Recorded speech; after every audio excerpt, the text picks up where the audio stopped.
திட்டம் போட்டு செயல்படுத்தப்படுகிற ஒரு சூழலை உருவாக்குவதற்காக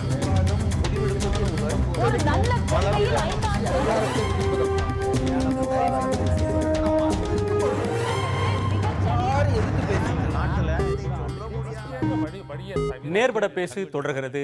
நாள்தோறும் இந்த விவாதத்தில் ஒரு கேள்வியை மக்கள் முன்னால், நேயர்கள் முன்னால் வைத்து வருகிறோம்.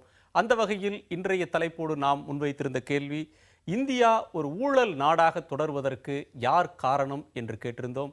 அதற்கு ஏராளமான நேயர்கள் தங்களுடைய எண்ணத்தை வெளிப்படுத்தியிருக்கிறார்கள். 66% பேர் அரசியல்வாதிகள் தான் காரணம் என்றும், 34% பேர் அதிகார வர்க்கம், அதிகாரிகள் தான் காரணம் என்றும் சொல்லியிருக்கிறார்கள். 66% பேர் அரசியல்வாதிகளை குற்றம் சொல்லியிருக்கிறார்கள். ஊழல் என்பது ஒரு புற்றுநோயாக இந்தியாவில் இருந்து வரக்கூடிய வேளையில் இந்த இரு தரப்பினரை மட்டும் அரசியல்வாதிகள், அதிகாரிகள் சம்பந்தப்பட்ட ஒரு விஷயம் என்று மட்டும் இதை குறுக்கிவிட முடியாது.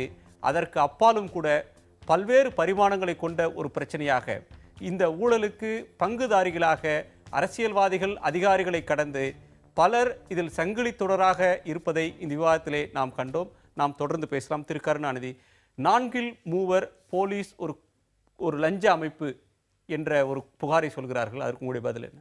மற்ற துறைகள்லாம் சர்வீஸ் பண்ணுற, சேவை பண்ணுற நிலைமையில் இருக்கிறாங்க. அவங்களுடைய சட்டம் அமலாக்கப்படுங்கிற அவங்களுடைய நேச்சர் ஆஃப் ஜாபே வேறு. காவல்துறை ரெஸ்ட்ரிக்ஷன் பார்த்தீங்கன்னா, லா என்ஃபோர்ஸ்மெண்ட்டுங்கிற பதில் எங்கே போனாலும் பொதுமக்களுடைய போய் செய்கிற குற்றங்களை தடுக்கிறது தான். அதனால் பொதுமக்களுடைய அவர்ஷனை சம்பாதிக்கிறது அவங்க தான் மெயினாக.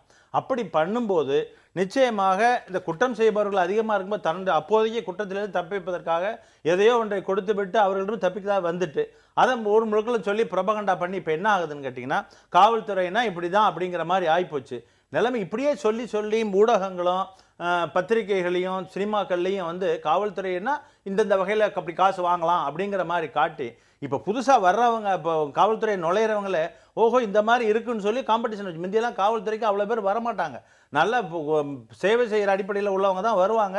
நல்லா தைரியமாக பண்ணணும். இப்போ என்ன ஆகிப்போச்சுன்னா, வந்தால் வருமானம் கிடைக்குன்னு வர அளவுக்கு இருக்குது. அதனால தவறுகள் நடக்குது. அதே மாதிரி மற்ற துறைகளோட கம்பேர் பண்ணும்போது டிசிப்ளினரி ஆக்ஷன் எங்கள் இதில் ரொம்ப சிவியர். டிசிப்ளினரி ஃபோர்ஸுங்கிறனால நிறைய பேர் பார்த்தீங்கன்னா தவறை செஞ்சுட்டு ப்ரொமோஷன் இல்லாமல் பாதியிலே வீட்டுக்கு போகிறவங்க, சஸ்பென்ஷன் ஆகிறவங்க நிறையா. நீங்கள் இப்போ ஒரு இதை காவல்துறையை போய் எடுத்துகிட்டு பார்த்தீங்கன்னா அவங்களோட ரெக்கார்டில் ஏகப்பட்ட ப்ராப்ளங்கள். சின்ன புகார் வந்தால் கூட அதுக்கு ரொம்ப அதிக முக்கியத்துவம் கொடுத்து விசாரிக்கப்படுகிறது. சார் இருக்கார், கேட்கலாம். டிசிப்ளினரி ஆக்ஷன் எந்த டிபார்ட்மெண்ட்டில் அதிகமாக இருக்குன்னு கேளுங்க, சாருக்கே தெரியும். மற்ற டிபார்ட்மெண்ட்லாம் கீழ் லெவலில் உள்ளவங்க மற்றவங்களை காப்பாற்ற நினைப்பாங்க. எங்கள் காவல்துறையில் அந்த மாதிரி ஒரு இது நினைக்கிறதே கிடையாது. ஆகையினால லஞ்சம் கேஸ் இது பண்ணுறதுக்காக லஞ்சம் கொடுக்குறாங்க அப்படின்னு மக்கள் மேலே பழிய போட்டு ஒரு சர்வீஸ் இண்டஸ்ட்ரியில் இருக்கிறவங்க தப்பிக்க முடியாது. ஒரு மருத்துவர் ஆகட்டும், காவல்துறை அதிகாரி ஆகட்டும், அவங்களுக்கு அது சர்வீஸ் அப்படிங்கும்போது அவங்க தான் அதில் ஊழல் கரைப்படியாமல் இருக்கணும். அப்போ அந்த இடத்துல மக்கள் கொடுக்குறாங்கிறதுனால அந்த லஞ்சத்தை வாங்கணுங்கிற அவசியம் இல்லை. இன்னைக்கு ஒரு எஃப்ஐஆர் போடுறதுக்கே கோர்ட்டில் போய் வழக்கு போட்டு ஒரு கோர்ட் இது கொடுக்க வேண்டியிருக்கு. நீங்கள் இந்த மாதிரி உடனே எஃப்ஐஆர் பதிவு பண்ணுங்க. அப்போ ஒரு போலீஸோட அடிப்படை வேலையை கூட நம்ம கோர்ட்டுக்கு போய் செய்ய வேண்டியிருக்கிற ஒரு சூழல் தான் இன்னைக்கு இருக்குது. இன்னைக்கு இந்தியாவில் மிக அதிக அளவில் லஞ்சம் நடமாடும் இடம் ட்ரக்கிங் இண்டஸ்ட்ரி. ஒரு ட்ரக்கிங் இல்லைன்னா நம்மளுடைய ப்ரொடக்டிவிட்டி ஒரு பெரிய அளவில் பாதிக்கப்படும். ஒரு இடத்துலேருந்து இன்னொரு இடத்துக்கு போகிறதுக்குள்ள ஒரு 70 ஸ்டாப்ஸில் அவங்க நிறுத்த வேண்டியிருக்கு, லஞ்சம் கொடுக்க வேண்டியிருக்கு, வெய்யிங் இதில் நிறுத்த வேண்டியிருக்கு, வழியில் போலிங்கில் நிறுத்த வேண்டியிருக்கு. வழியில் இருக்கிற டிராஃபிக் போலீஸ்லேருந்து எல்லா இடங்களிலும் லஞ்சம் கொடுத்து தான் ஒரு சரக்கு ஒரு இடத்துலேருந்து இன்னொரு இடத்துக்கு போக வேண்டியிருக்கு. அது பெரிய அளவில் காவல்துறையில் இருக்கிற அந்த ஊழல் நாட்டை பெரிய அளவில் பாதிக்குதுங்கிறத மாற்ற முடியாது.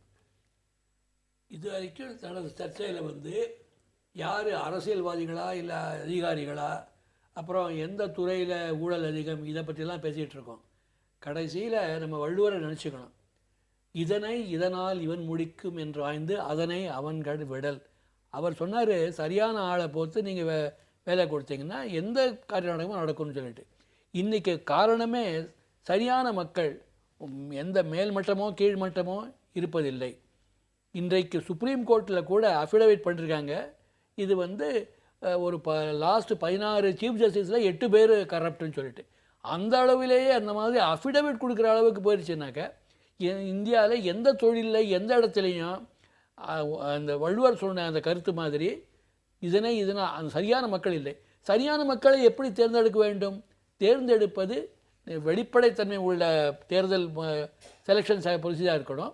ரெண்டாவது, எந்த அளவுக்கு நமக்கு இன்ஃபர்மேஷன் டெக்னாலஜி முடியுமோ அந்த அளவுக்கு செய்ய வேண்டும். அதனால யாரும் எதுலேயும் கலப்படம். இன்னொரு கேள்வியும் கேட்டுறேன். இந்த ஊழல் அதிகமாக இருப்பதன் காரணமாக பாதிக்கப்படுவது ஏழைகள் தான் அப்படின்ற ஒரு கருத்து முன்வைக்கப்படுகிறது. ஒரு நாட்டினுடைய வளர்ச்சி பாதிக்கப்படுகிறதுன்னு சொல்றாங்களே, அதை நீங்க எப்படி பார்க்குறீங்க? ஏழைகள் பாதிக்கப்படுகிறாங்கிறது மிகவும் பொருத்த உண்மை. ஊழலினால் நாட்டுக்கே ஆபத்து வருகிறது. சேஃப்டி ஆஃப் த நேஷன், இந்த டெரரிசம் எல்லாம் வருது, அது ஒன்று. ரெண்டாவது, இது மூன்றாவது, பொருளாதார முன்னேற்றமே தடைப்பட்டு போகிறது. ஏன்னா நாட்டின் பொருளாதார முன்னேற்றமோ ஏழை மக்களின் நல்ல வாழ்வோ அல்லது நாட்டின் பாதுகாப்போ எல்லாமே இந்த ஊழலால் பாதிக்கப்படுகிறது. அதற்கு ஒரே சொல்யூஷன் என்னன்னாக்கா, சரியான மக்கள் சரியான இடத்தில் வர வேண்டும். அதற்கு தேர்வு முறையிலே வெளிப்படைத்தன்மை வேண்டும். தேர்வும் இந்த மாதிரி இருக்க வேண்டும். அதனால சரியான மக்களை தவிர யாரையும் எடுக்க முடியாத ஒரு நிலை வர வேண்டும். இந்த வேலைக்கு ஆளை அமர்த்தும் போதே கெடுபிடிகள் தேவைன்ற வேலைக்காலையோ இல்லை நாட்டுக்கான பார்லிமெண்டேரியன்ஸ் அரசியல்வாதிகளை செலக்ட் பண்றதோ சரியான ஆட்கள். இன்றைக்கு குற்றம் சாட்டப்பட்ட விஜயசங்கர் அவர் சொன்னார் போல, அவர்களை தேர்தலிலேயே போட்டிவிடக்கூடாது. நீதிமன்றங்களில் அவர்கள் தேர் அக்விட் ஆனால் நிரபராதி என்று சொன்ன விடைக்குதான் அவர்கள் தேர்தலிலேயே போட்டியிடும். அந்த மாதிரி மக்கள் அடிப்படையில் என்ன செய்யணுன்ற கருத்து சொல்றீங்க? அடிப்படை கருத்து நிச்சயமாக நீங்க சொல்றது அந்த ஏழைகள் பாதிக்கப்படுறாங்கிறது உண்மை. என்னன்னு கேட்டீங்கன்னா, பணம் இருக்கிறவங்க போட்டி போட்டுக்கிட்டு எந்த காவல்துறைன்றதுல எந்த துறையில் எடுத்துக்கிட்டாலும், இப்போ இவங்க சொன்னாங்க காவல்துறையை தான் சொல்லி, காவல்துறையில் மற்ற துறையிலையும் போயிட்டு ஈஸியாக காசு கொடுத்தா அதனால வர்ற பலன் அவர்களுக்கு இதை விட அதிகமாக இருக்குது. வெளியே வந்து சொல்ல மாட்டாங்க. இந்த பர்மிட் வாங்குறதுக்கு இவ்வளோ காசு கொடுத்து வாங்கினேன்னு யாரும் வெளியே வந்து சொல்ல மாட்டாங்க. ஏன்னா அவர்களுக்கு லாபம் வந்துடுது. அப்படிங்கும்போது ஏழைகளால் அதை பெற முடியறதில்லை. நிச்சயமாக பணம் வைத்திருப்பவர்கள் கமர்ஷியலாக திங்க் பண்ணுறாங்க, இதை கொடுத்தா எவ்வளோ லாபம் வரும்னு. அவங்க முடிச்சிடுறாங்க.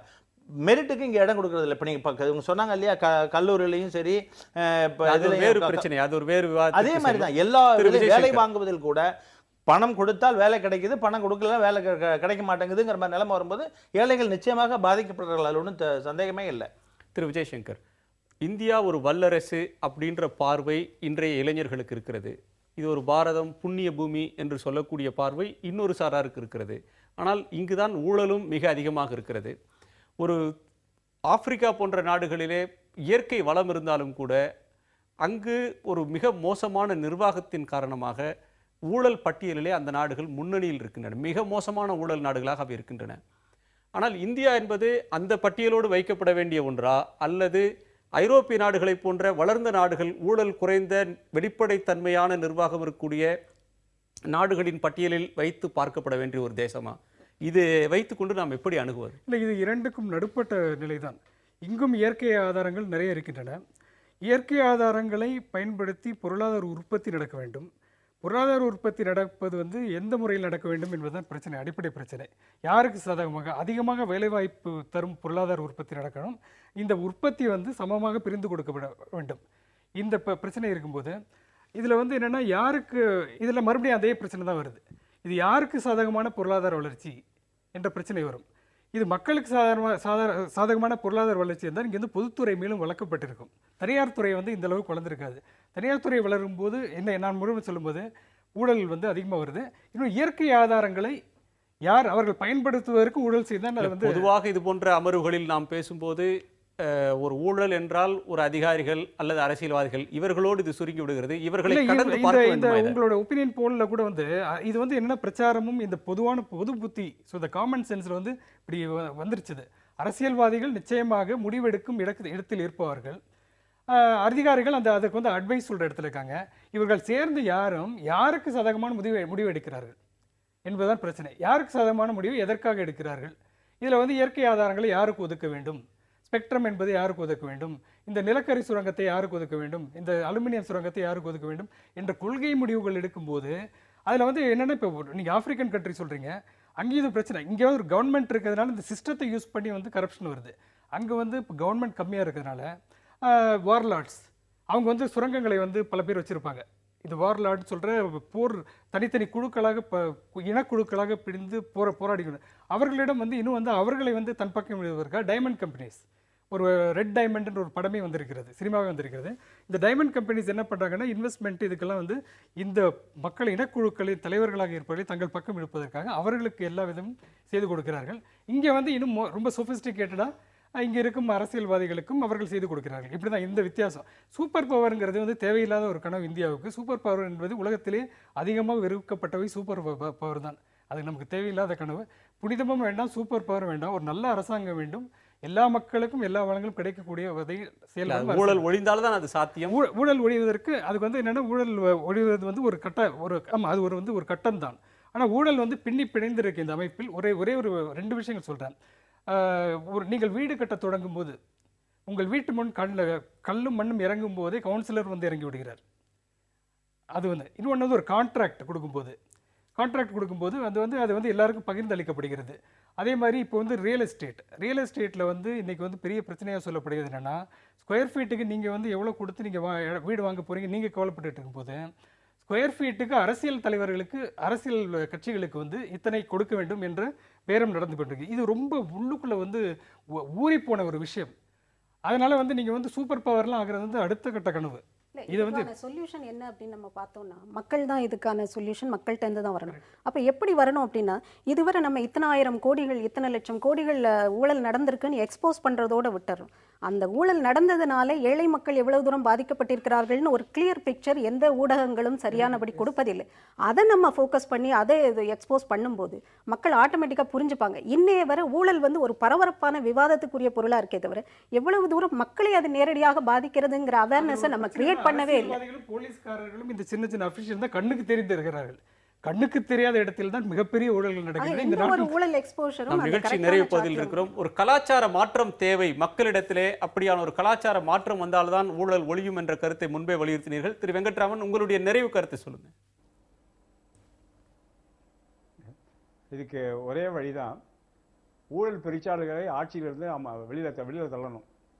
வெளியில் எப்படி தள்ளுறதுன்னா, பார்லிமெண்ட் செய்யாது, சுப்ரீம் கோர்ட் ஓரளவு தான் செய்ய முடியும், தேர்தல் கமிஷன் தான் செய்யணும். இன்னைக்கு நான் வந்து முழு குற்றச்சாட்டை இன்னைக்கு இந்த ஊழல் பெருசா இருக்கிறது, நாட்டில் நிர்வாகம் சரியா இல்லாமல் இருக்கிறதுலாம் குற்றச்சாட்டு தேர்தல் ஆணையம் தான் போடுவேன். தேர்தல் ஆணையங்கிறது இட்ஸ் கான்ஸ்டிடியூஷனல் பாடி, அதாவது ஒரு அரசியல் சாசனத்துக்கு கீழ் அமைக்கப்பட்டுள்ளது. நீதிமன்றம் எப்படி கான்ஸ்டிடியூஷனல் பாடியோ அரசியல் சாசனத்துக்கு அமைக்கப்பட்டு, அதே போல தேர்தல் ஆணையமும் அரசியல் சாசனத்துக்கு கீழ் அமைக்கப்பட்டுள்ளது. தேர்தல் ஆணையம், நான் 1 வருஷமா தேர்தல் ஆணையம் லெட்டர் போட்டுட்டு இருக்கேன், மீண்டும் அதே எலெக்ஷன் கமிஷன் பதில் போட்டுட்டு இருக்காங்க. மரியாதைக்கு பதில் சொல்றாங்க, சந்தோஷம். அவங்க வந்து சொல்றாங்க தேர்தல் ஆணையம் எங்களுக்கு அதிகாரம் கிடையாது. நாங்க சொல்றோம் சார்ஜ் ஷீட் பண்ணவங்கள நிக்க கூடாது, இங்க போட்டு அதிகாரம் ஆர்டர். நன்றி வெங்கட்ராமன். தேர்தல் சீர்திருத்தத்தின் மூலமாக தேர்தல் ஆணையம் சவுக்கடியை எடுக்க வேண்டும், அவர்கள் ஊழல் அரசியல்வாதிகள் போட்டியில் இருந்து களத்திலிருந்து அகற்றப்பட வேண்டும் என்ற கருத்தை முன்வைக்கிறீங்க. இது ஒரு கலாச்சார மாற்றம் தேவை என்ற உங்களுடைய கருத்தும், இந்த அமைப்பிலேயே பிரச்சனை இருக்கிறது என்று திரு விஜயசங்கர் அவர்கள் முன்வைத்த கருத்தும் ஆழ்ந்த பரிசீலனைக்கு உரியவை. உங்கள் ஐவருடைய கருத்து பகிர்வுக்கு நன்றி. நேயர்களே, மற்றொரு நேர்பட பேசு நிகழ்ச்சியில் சந்திக்கலாம். வணக்கம். செயல்படுத்தப்படுகிற ஒரு